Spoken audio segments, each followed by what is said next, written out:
도라지에다가 구멍을 뚫으라고 하시더라고요. 안 태우면 돼요. 불이 너무 세서 그런 거예요. 밑에서 막 이렇게 유통되는 과정에서 얼마나 지저분하게 뜨거운 상태에서 익혔을 때는 잘 익지 않아요. 왜 그러냐면 이런 걸 보면 되게 안타까워요. 네. 이거를 모두 다 이제 정답이라고 도라지가 떠오른다고 이거를 눌러버리면 데칠 때 머리 부분은 먼저 삶아라. 어떤 분은 또 위에 이렇게 막 굽고 싶기도 하더라고요. 도라지 삶은 물을 넣으시는 분들이 있어요. 안녕하세요 여러분, 저는 원유지 한식 디저트 아카데미를 운영하고 있는 원유지입니다. 오늘 저는 요즘에 흑백 요리사 리뷰 그리고 환연 리뷰 이런 것도 굉장히 많이 하잖아요. 그걸 보면서 과연 도라지 전가를 1239명회가 알려준 도라지 선생님이 하는 도라지 유튜브 리뷰를 한번 여러분들과 한번 해보려고 해요. 사실 제가 도라지 전가 수업을 배우러 오시는 분들한테 항상 영상을 10개 보고 오세요 라고 얘기를 드리거든요. 그러면 그분들 중에서도 이런 방법으로 만드는구나, 그러면은 좀 잘못된 정보들도 알고 오시거든요. 그러면 이제 오셨을 때 제가 이렇게 하는 것이 정말 정답입니다 라고 알려드리거든요. 그러면 과연 제 수강생들은 어떤 영상을 보고 올지, 그리고 그것들이 맞는 건지 아닌 건지 오늘 한번 제가 그 리뷰를 한번 해보도록 하겠습니다. 이런 방법은 잘못됐다 라고 생각하는 부분들은 제가 조금 정정해서 말씀을 드리도록 하겠습니다. 그러면 자, 도라지 데모가 하는 도라지 유튜브 리뷰 시작해 보겠습니다. 너무 큰 도라지는 사용하지 말라고 하는데, 오히려 사실 저희는 원도라지에서 황금 도라지를 만들 때 정말 크고 두꺼운 도라지를 이용을 해요. 거의 1등급 제품을 쓰거든요. 근데 이런 도라지들이 문제가 있거나 잘못되지는 않아요. 그래서 이 내용은 조금 잘못된 부분이라고 생각하고요. 구멍이 난 도라지로 쓰지 말라고 얘기하시는데, 사실 이 구멍이 나는 이유는 도라지를 어느 시기에 캤는가, 그리고 캐고 나서 가공, 즉 탈피를 한 후에 언제 우리가 받았는가, 이런 부분들 때문에 그렇거든요. 특히 지금 제가 영상을 찍는 이 1월 같은 경우는 도라지를 가을에 캐서 이제 가공을 해가지고 이제 이렇게 우리한테 오게 되는데, 이때까지 도라지들이 수분이 조금 빠지다 보니까 구멍이 이제 점점 나게 돼요. 그러다가 3월 이후부터 받는 또 도라지들을 캔 지 또 얼마 안 된 도라지다 보니까 얘는 이렇게 잘랐을 때 밑부분이 이렇게 구멍이 없이 나오게 되거든요. 그래서 구멍이 있는 도라지를 쓰지 말라는 건 조금 잘못된 생각이라고 생각합니다. 저는 양파망으로 이렇게 도라지를 까는 건 전 정말 잘못됐다고 생각해요. 이게 왜 그러냐면 양파망이 이렇게 물론 막 이렇게 빤다고 하더라도 시장에서 막 이렇게 유통되는 과정에서 얼마나 지저분하겠어요. 물론 이거를 이렇게 깐다 그랬을 때 이 꼬리 부분은 잘 안 까지기 때문에 그런 경우는 차라리 조금 이렇게 요철이 살짝 있는 그런 수세미, 이렇게 구멍난 수세미 있죠. 요런 새거 제품을 이용해서 이렇게 한다든지, 칼로 살살살살 긁어준다든지 그렇게 하시고, 양파망은 제발 사용하지 않으셨으면 좋겠어요. 도라지를 데칠 때 이제 이렇게 도라지에다가 구멍을 뚫으라고 하시더라고요. 구멍을 왜 뚫을까요? 저희가 보통 저는 작업할 때 한 번에 10kg를 작업하거든요. 그럼 이게 구멍을 몇 개를 얼마나 뚫어야 되는 거야? 구멍을 뚫지 않아도 당집이 잘 돼요. 당집의 원리만 이해하시면 당집이 잘 되는데, 그 구멍을 구멍 뚫는 건 정말 잘못된 거예요. 당침의 원리를 더 잘 이해하시고 잘 끓여주셔야 돼요. 네, 정말 따라하지 마세요. 이런 거는 정말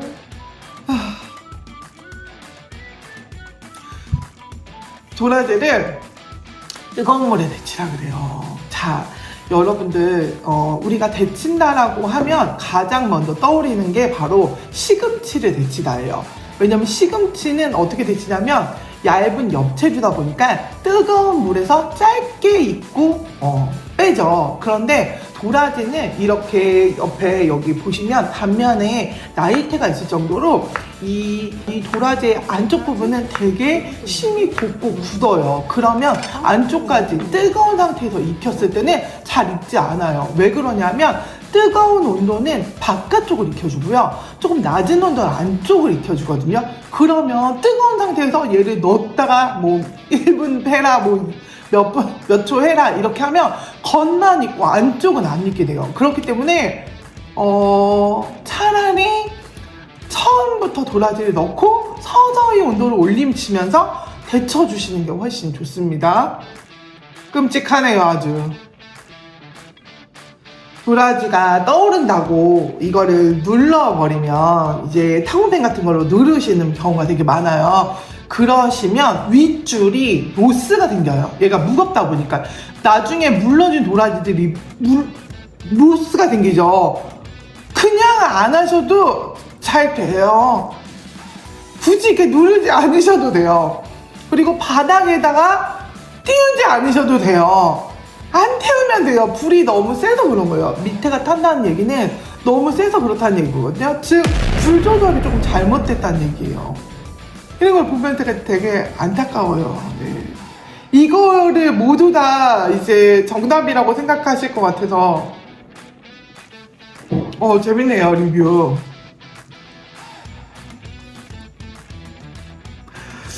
도라지에 데칠 때 머리 부분은 먼저 삶아라. 어떤 분은 또 위에 이렇게 막 굽고싶기도 하더라고요. 왜 머리 부분부터 먼저 삶아야 될까요? 아마 도라지의 머리가 두껍기 때문에 그렇게 해야 된다고 생각하시는 것 같아요. 근데 이 전체적인 섬유질의 어떻게 보면 개수나 이런 거는 사실 머리나 꼬리나 그렇게 차이가, 여기는 더 치밀하고 여기는 조금 더 세포가 더 느슨하고 이렇게 될 거예요. 그러면 그냥 같이 넣고 데치셔도 돼요. 우리가 10kg씩 하루에 뭐 작업량이 40kg 이렇게 된다 그러면 그렇게 할 수가 없어요. 대신 이걸 제대로 데치는 방법이 중요해요. 예. 그냥 다 넣고 하시면 됩니다. 머리부터 하실 필요 없어요. 예. 이렇게 하지 않으셔도 돼요. 예. 도라지 삶은 물을 넣으시는 분들이 있어요. 도라지 삶은 물을 왜 넣을까? 도라지의 은은한 맛을 넣어주기 위해서 넣어줘야 되나, 그렇게 생각하실 수 있는데요.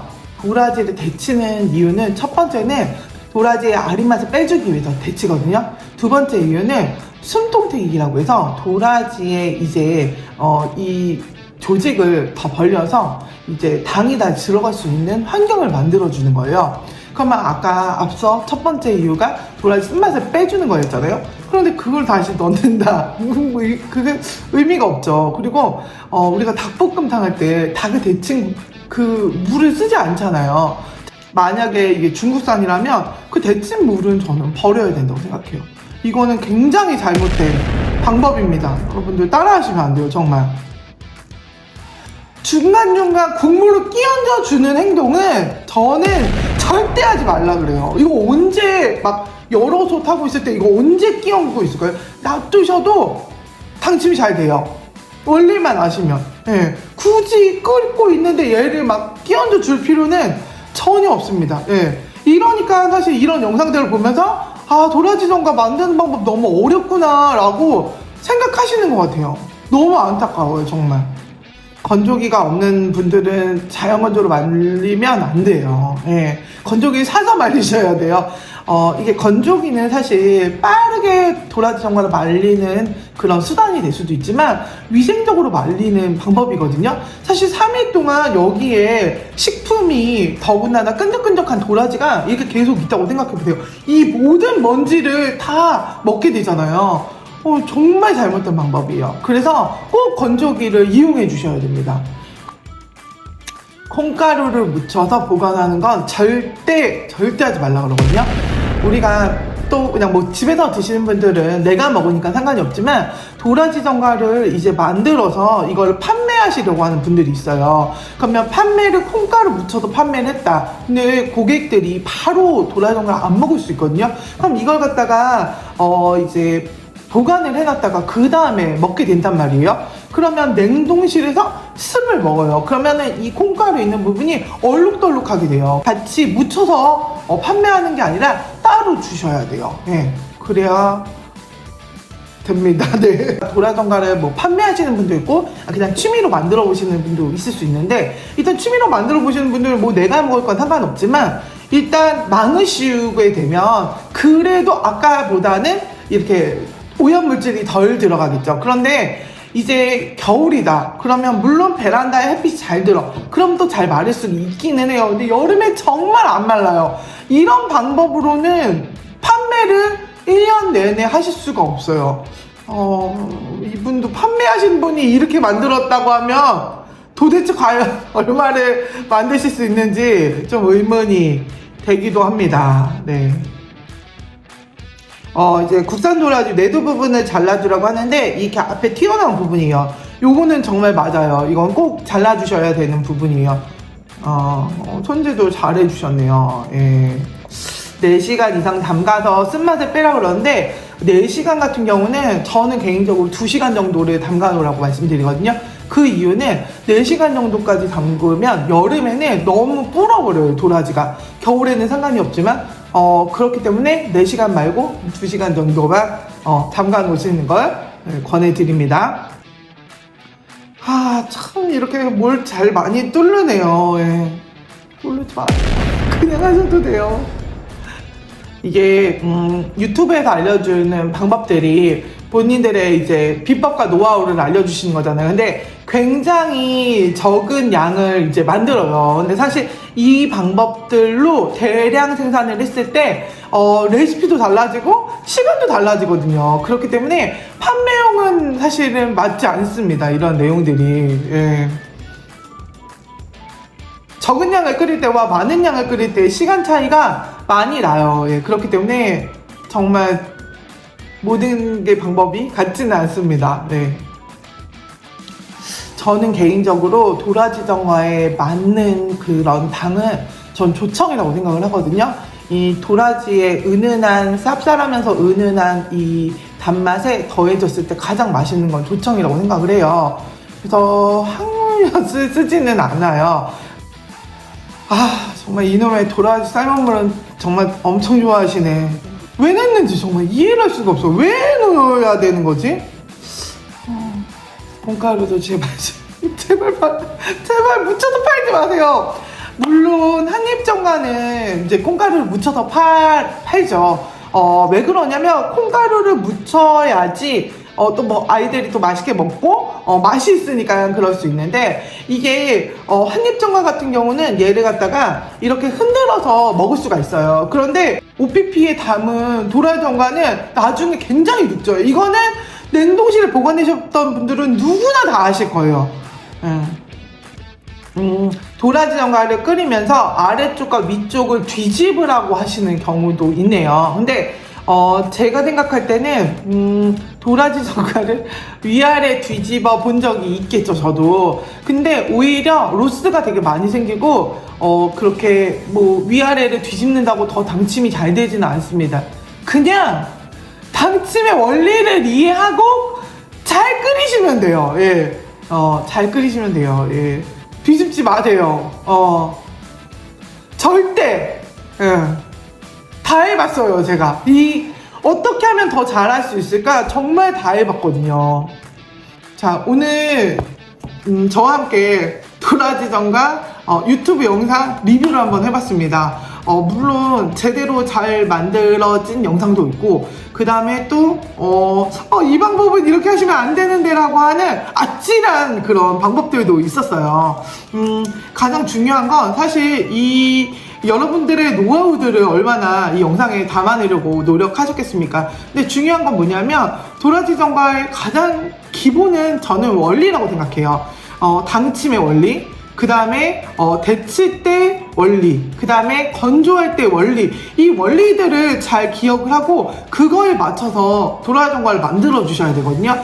그리고 소량을 만드는 것과 대량을 만드는 건 전혀 달라요.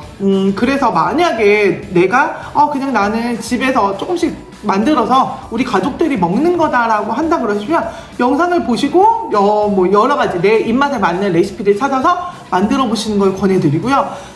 제 수업을 오시는 분들 중에 그런 분들 되게 많거든요. 선생님, 제가 진짜 도라전과를 연구를 되게 많이 했어요. 유튜브에 나온 영상 정말 다 봤고요. 그것도 다 만들어 봤는데 안 돼서 선생님한테 왔어요 라고 하시는 분들이 있거든요. 너무 안타까워요. 왜냐면 돈과 시간을 쓸 대로 다 쓰시고 그 다음에 결국 저한테 배우러 오시는 거예요. 정말 차라리 빨리 와서 배우고서 이걸 갖다가 팔았으면 그 시간이 낭비되지 않았을 텐데, 그리고 그 많은 도라지 버리지 않았어도 됐는데 라는 생각에서 너무 안타까운 생각이 듭니다. 네.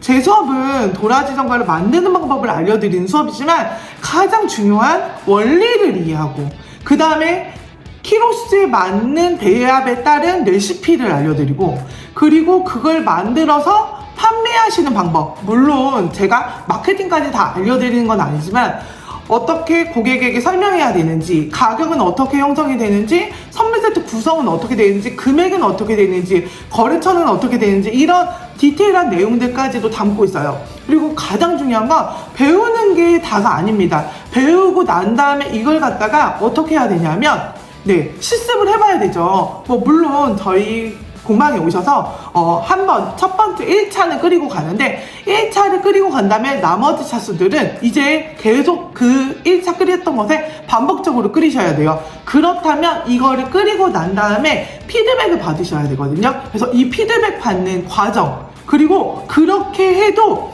여름과 겨울의 도라지 상태가 달라지고, 그리고 각 시즌마다 마케팅 방법들이 달라져요. 그래서 저는 2달에 한 번, 그래서 한 1년에 5번 정도 도라지 세미나라는 걸 진행을 합니다. 그래서 도라지 세미나를 통해서 이번 시즌의 도라지 상태, 그리고 이번 시즌의 명절에 어떻게 판매해야 되는지, 이런 자세한 내용들까지 모두 다 알려드립니다.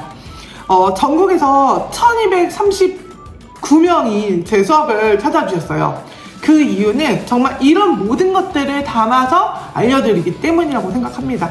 예. 오늘 리뷰가 사실 끝부분에는 제 수업을 안내해드리는 걸로 끝마치게 됐는데요. 다시 말씀드리면 정말 많은 분들의 노하우가 있는 유튜브를 잘 검색해 보시고, 그리고 진짜 내가 가족을 위해서 조금 만드는 거다, 그렇다면 여러 가지 레시피를 비교하신 다음에 내 입맛에 맞는 레시피를 선택하셔서 만들어 보시는 건 너무 좋지만, 아까 제가 말씀드렸던 뭔가 쿡쿡쿡쿡 이거를 구멍을 내거나, 그 다음에 이걸 갖다가 뜨거운 물에다 잠깐 넣었다 빼거나, 그 다음에 머리부터 넣거나, 그 다음에 무거운 물로 미대를 받치거나, 얘를 뜨거운 상태에서 꺼내거나, 그 다음에 이 뜨거운 상태를 물로 헹궈주거나, 이런 방법들은 옳지 않은 방법이니까 이 방법은 하지 않으시는 걸 권해드립니다. 다음 영상에서는 실제로 그러면 어떤 식으로 도라지 전과를 만들 때 여러분들이 조금 더 잘 하실 수 있는 원리적인 부분을 이해하실 수 있도록 다음 영상을 준비하고 있거든요. 다음 영상을 원하신다면 구독과 좋아요 눌러주시면 영상에 도움이 될 수 있겠습니다. 감사합니다.